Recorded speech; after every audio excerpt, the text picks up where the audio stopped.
I wanted to come on tonight just to share a quick video about the importance of finding your voice and using it. So, a couple of things got me thinking about this, but my quote says, when facing a difficult challenge, ask yourself, what would a stronger, more confident, and even better version of myself do in this situation? When you truly give it thought and get an answer, that's your inner voice talking, and it's generally a good idea to listen to it. And that's by zerodean.com. So, yeah. So, I'm listening to the audiobook, The Soul of Money by Lynn Twist. And in that book, in a portion of it, she talks about how when she went to a like deserted area in Senegal, there were a group of people who were living there and they were facing challenges in terms of having water and resources to be able to stay there. And if they didn't find water, they were going to have to relocate. And she said that they were Muslim and their tradition was that the men and women sat separately and the women had certain roles, the men had certain roles, and that's just how they had lived. And so she said that Lynn Twist, she said that as she was talking to the group of men, she can she felt the power of the women behind her, and that she knew that they were going to be critical in finding a solution to the problems that they were having.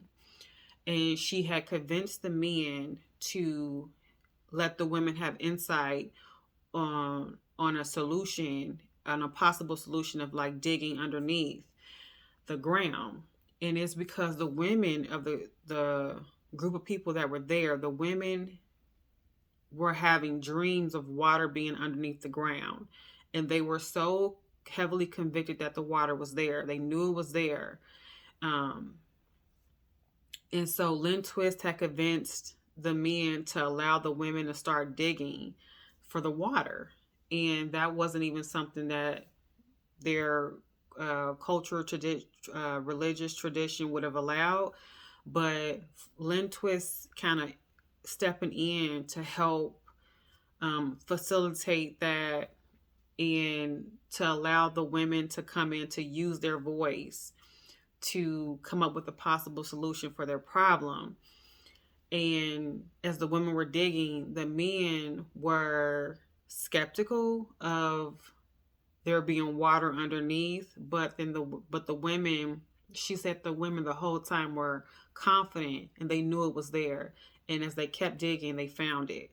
So it just goes to show you that the importance of speaking up, because it can be really crucial to solving a problem, or just gaining insight to something, a different perspective that possibly no one has ever thought of. And we're all unique and we're all different for a reason. We all don't think the same or behave the same, and that's for a reason. So I just think it's really, really important. And I'm also talking as somebody who's suppressed and I mean, I'm introverted, but and I tend to be more quiet anyway. But just through just trauma and all these things over the years, it's like it's one thing to be quiet just because I like quietness a lot, but it's entirely another thing to just be passive a lot and to not really speak up if you're not okay with something, and to lose your voice after being through so many things. And that's something that I had done. And so um yeah, after listening to that in the book, and then I thought to myself, well, why not share one of my experiences? It was actually my first experience that I had faced, in where I had to exercise using my voice, which I hadn't done in a long time. And so my experience was at my job, and I work in a corporate environment, and so that made it extra uncomfortable. But what ended up, what the situation actually was that there, I had been working from home for a couple of days, and when I had returned back to work, there were pride streamers around the cubicles, some of the cubicles. Now, to offer just some balance, there were like different color streamers up for like Juneteenth and things like that. So it wasn't just Pride, like rainbow streamers up. But some of the cubicles had them, and my where I had sat happened to be one of the cubicles with the Pride streamers. So when I came back to work, one of my coworkers had said, when they initially put them up, we tore them down, but then management put them back up and has sent out a very polite email to say, well, if you have an issue with the decoration and the streamers, come see management, this or that. So I had just said, well, I'll just bring it up in our meeting and we'll put it on the table. And it was so very different from how I would have normally responded, because I probably would have just said nothing, because I even though I had would have had an issue with it, I probably would have said nothing just because I wouldn't have want to rock the boat or create tension or anything like that. But it was just something in me where I felt so convicted about it, and it was probably due to a lot of it just me being into scripture and becoming baptized and understanding more about God's ways and his laws and principles, and the whole, as I'm understanding more and going through my healing journey and not suppressing myself, but then also too just my new understanding of what I value and what's important to me. And so I just said, I'm going to bring this up in our meeting. And so in the meeting, I remember so clearly saying to myself in my chair, um, as it came around to me, my manager at the time, he was like, does anybody have anything they want to talk about? And so as I had said, well, yeah, I quickly said to myself out loud, okay, Nina, you're not a coward. And I just said it. And I just said, well, yeah, some of us have an issue with the pride streamers. And so after we talked about it in the meeting, a couple of things in that real time moment kind of occurred to me. And it was that it was so vital for me to do that, because it was me standing up for a conviction, a belief that I have that a there was a boundary being crossed here and it needed to be addressed. Two, it was me also stepping out to say, I don't care if I'm different and if I think differently than my other peers that I work alongside.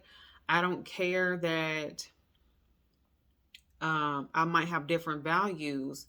This needs to be addressed. And so it meant so much more than just, it was about so much more than just the pride streamers in the moment of what was happening. But I thought to myself, if there was like, this would be my first thing that I'm having to confront in terms of like using my voice and having to, you know, just put it out there that this, there's something that I feel like is an issue here, right? So at the end of the meeting, basically, our supervisor was like, well, it's probably best that you set up a meeting with HR about the streamers and whatnot. So I emailed the lady in HR and set up a meeting to go in and talk to the HR representative. But before the meeting, I was told my nerves were like just shot, because I was like, I thought that we could kind of just solve and get it out there and talk about it during our regular team meeting, and it would be like something that would be done. But then to go to HR, and I was like, okay, well, you may lose your job, you may all these things, right? Going through my head, and it's about so now I'm having to exercise my voice again, but it's really in front of people who can determine like, okay, if you are going to stay employed here or not, so who have a little more, input on that decision, right? And so then it was like, okay, well, I just had to get over my fear. And that's really what it was. I had to get over my fear of feeling like what I'm saying is not important, or that what I'm saying is wrong, or that it doesn't matter what I'm saying, and that I'm might be different than somebody else. And I just had to get over all those sort of emotions and just say, because I understood that if I didn't say anything, it would have eaten me up. And I just said to myself, I'm not doing that anymore. Um, I don't care if I am different than someone else. I don't care if um, my peers alongside me understand where I stand and what I value. I don't care. It's about really, if I'm feeling convicted about something and I'm feeling like there's a boundary being crossed, to actually say something. And I recommend that. Don't suppress yourself, because there's a consequence behind that, especially after doing it for so long. I heard Jim Carrey, he once said that depression is your body's way of saying screw you from being suppressed for so long. And I think there's some truth to that, because I think mentally there's a shift that happens if you consistently you don't stand up for yourself, even if you take issue with things, you accept unacceptable things, and you don't clearly define your values and what's important to you. Um, and so there are things that happen that you're not okay with in your environment, in your life, and you just sort of sweep it under the rug and are passive about it. There's a consequence behind that. And so I don't really recommend that. And I had come to a certain point in my healing at that point, and through my journey spiritually too, where I said, no, no, no, no. And so when I went into HR, basically they had come up to our floors and they had walked and taken a look and just said, yeah, this is not really appropriate. Um, and they had taken them down and had said, we'll just put up decorations for, in a communal space. And I thought that was more appropriate because, again, under the Pride umbrella, that's a community of people who support that and align their lives with that, and that's what they do, and that's fine. But then there's another group of people who don't. And in my whole train of thought, and I'm not trying to be disrespectful to anybody who identifies under the Pride umbrella in any capacity, but my initial thought actually when I saw the Pride streamers was I just thought how I thought it was an encroachment on our on my beliefs, and but not just about me though, because my brain also took me to, well, I wonder what other, the person sitting behind that cubicle, I wonder if they've had a child take their life who has had some uh, identity and gender challenges and has gone through those sort of experiences. I wonder. And I thought to myself, an employee, a parent possibly who's had a child who's been through something like that, or they've lost a loved one as a result of um, going through an identity shift or, questioning themselves. And there's a whole group of people, group of youth that are experiencing this right now. And I said to myself, it's disrespectful for the employee who might be going through that and experiencing that. I thought it was also disrespectful for people of religious backgrounds who don't align and don't embrace those values either.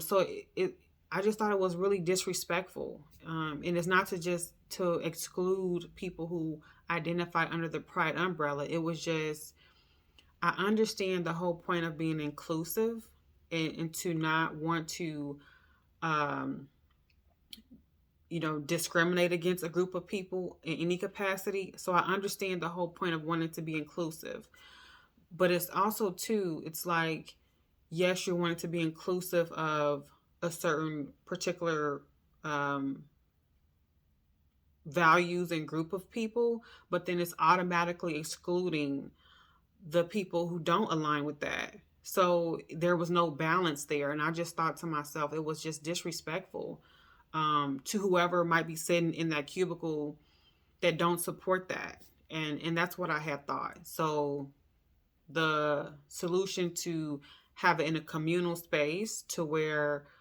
um, people who want to support that can, I thought that was a good solution to that. So yeah, but I thought to myself, in terms of like finding your voice and using your voice and exercising your voice, that would be my first experience at my job, um, and having to just say what I thought in front of a group of people, and then to have to like go to HR to talk about it, and um, yeah, and I just I've done it enough for a long time, and I don't recommend it.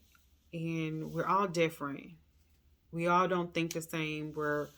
We all have different purposes on the earth. We're all here for a reason.